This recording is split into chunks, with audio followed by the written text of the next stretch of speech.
आज यहाँ पर उपस्थित सभी गणमान्य जन और बुद्धिजनों का मैं हार्दिक अभिनंदन करता हूँ। आज हम सब यहाँ पर एकत्रित हुए हैं हॉलीवुड की जो मशहूर अदाकारा हैं मर्लिन मुनरो, उनके जन्मदिवस के सेलिब्रेट करने के लिए। आपको बता दें, आज ही के दिन 26 जून 1926 को उनका जन्म अमेरिका के कैलिफोर्निया में हुआ था। आज उनका 90वां जन्मदिवस मनाने के लिए हम सब यहाँ एकत्रित हुए हैं। जैसा कि यह पहली बार हो रहा है कि एक आध्यात्मिक संस्था जो इस तरह का आयोजन कर रही है। आज का हमारा जो विषय है वो है लस्ट और लिबरेशन। अमूमन इस तरह के विषयों पे एक आध्यात्मिक संस्था चर्चा नहीं करती। दरअसल अब का ये प्रयास सराहनीय है कि जो तरह तरह के मुद्दों पे चर्चा करती रही है और लोगों से सराहना भी उसको मिलती रही है। दरअसल हम बात कर रहे हैं आज का जो प्रोग्राम जो हम लोगों ने यहाँ पे ऑर्गेनाइज किया है, इसका सार क्या है, ये क्यों किया गया है। हमारे स्वामी जी आध्यात्म मूर्ति स्वामी ओमादियक, जो कि मर्लिन मुनरो के बड़े प्रशंसक रहे हैं, इसलिए नहीं कि वो एक बहुत बेहतरीन अदाकारा और खूबसूरती की मिसाल थी, बल्कि इसलिए कि उनकी सोच एक फिलोसफिकल सोच थी। उन्होंने अपनी सोच से एक क्रांति लाई। इसी क्रम में आगे बढ़ते हुए मैं मिस्टर शुभंकर घोष जी को, जो एक बेहतरीन फिल्म निर्माता हैं, उनको स्टेज पे बुलाना चाहूँगा और उनसे आग्रह करूँगा कि वो यहाँ पर आएँ और उनका स्वागत हम अब के सभी मेंबर करेंगे। शाकिब भारत जी,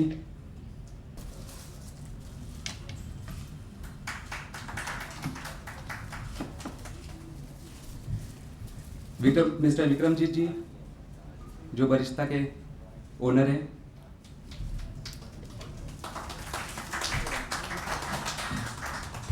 साथ ही साथ हितेश अक जी, जो स्मृति चिन्ह देंगे,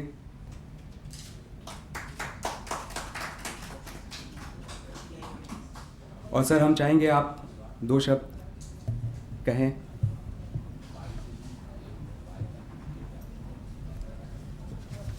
गुड इवनिंग, नमस्कार। यहाँ पे मेरे से कई गुना मैनी मोर टाइम्स विजडम रखने वाले आचार्य जी हैं, बहुत सीनियर जर्नलिस्ट हैं बलैदा। तो मैं जो कहने जाऊंगा वो टेक्निकल होगा, बाकी लाइफ के बारे में तो आप लोग जानते ही होंगे। आजकल गूगल बाबा भी है, गूगल बाबा से सब कुछ मिल जाता है। तो Marilyn Monroe as a technician was a sex symbol. Sex symbol आज के पॉइंट ऑफ व्यू से, तब के पॉइंट ऑफ व्यू से और भी ज़्यादा, बट थोड़ा सा डिफरेंस है। जब आप मर्लिन मुनरो और सनी लियोन को एक श्वास में मेंशन करते हैं तो वो डिफरेंस है। Marilyn Monroe nude photograph calendar girl थी, but she never went beyond that. Sunny Leone has gone beyond that and definitely is a sex symbol. But Marilyn Monroe was an ambitious human being trying to find an identity.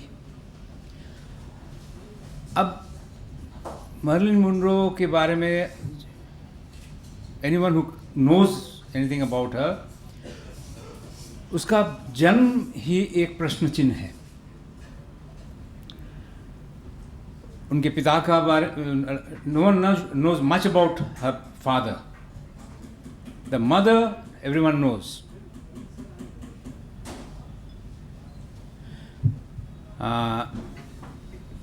She was a editor, negative cutter, Gladys Monroe. तो उन्होंने बच्चे को मोरलेस अनाथ आश्रम में, जिस तरह से एक बच्चा बड़ा फॉस्टर पेरेंट्स के पास बड़ा होता, वैसा ही she grew up. But there was something of a hunger and a pain to find her identity. अपना अस्तित्व जो खोजने की एक तलाश रहती है, वो उनमें था, and she found it in her own way. And that is why वो जो शब्द रिबल उसके नाम के साथ जुड़ा, और वो सब सामाजिक नॉर्म्स को तोड़ते हुए वो आगे बढ़ी। तो इतना सब तो लाइफ के बारे में हुआ, बट एज एन एक्ट्रेस जो उन्होंने एक इमेज पोर्ट्रे किया, दैट इज इंटरेस्टिंग। एक ब्लॉन्ड डम गर्ल का, एक बेवकूफ लड़की का जो पोर्ट्रेयल अपरेंटली लगेगा कि बहुत आसान है, बट जब पोर्ट्रे करने जाओगे तो समझ में आएगा कि उसमें एक क्या बोलते हैं, एक नपातुला एक्टिंग करना पड़ता है। And that is where her success story is. उनका सक्सेस स्टोरी वहीं पे है, that she could portray herself not only with the natural God-gifted body that she was given by God, but उसमें जो प्रतिभा थी, she used it very perfectly to portray a dumb blonde girl. And उसके लिए she had to study method acting. She did that, and that is why she was so successful. Method acting के बारे में तो आप लोग जानते ही हैं कि इट इज़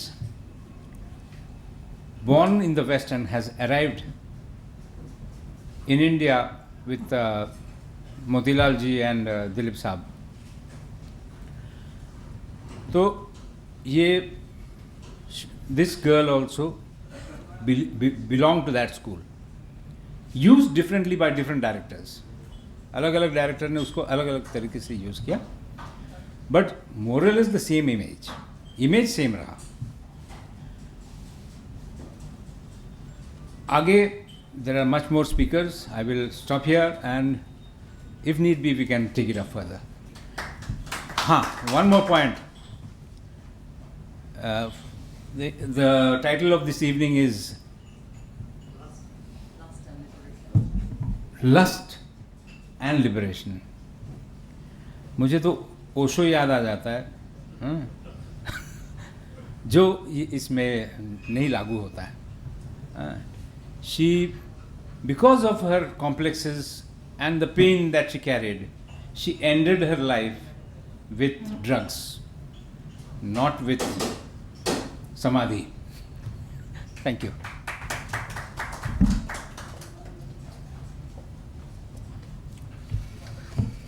बहुत बहुत धन्यवाद। अब मैं स्वागत भाषण के लिए डॉक्टर राजेश्वर आचार्य जी को बुलाना चाहूँगा, जो एक कवि भी हैं, एक विचारक भी हैं, एक चित्रकार भी हैं। हम लोगों के प्रेरणा स्रोत डॉक्टर राजेश्वर आचार्य जी, जो बनारस की एक पहचान है, उनसे मैं गुजारिश करूँगा कि वो यहाँ आकर के स्वागत भाषण दे। आदरणीय सामाजिक वृंद, अभी स्वागत भाषण की घोषणा के बाद मैंने भी पूछा उमाध्याय जी से कि किसका स्वागत करूं। क्योंकि अमिताभ दादा भी कहते हैं कि हम समूहवाची हैं, प्लूरल हैं या सिंगुलर हैं, बड़ा विचारणीय है भारतीय संदर्भ में।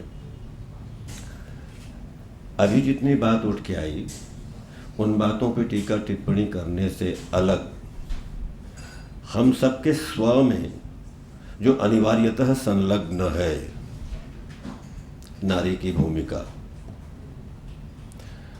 क्षमा करेंगे किसी को व्यक्तिगत कष्ट हो तो मैं अलग से माफ़ी मांग लूँगा, और माफ़ी मांगने से ज़्यादा अच्छा समझूंगा कि मैं दंडित होना स्वीकार करूंगा, पंडित होने से ज़्यादा, लेकिन खंडित नहीं हो पाऊंगा क्योंकि मैं अपने अनुभव की बात करूंगा।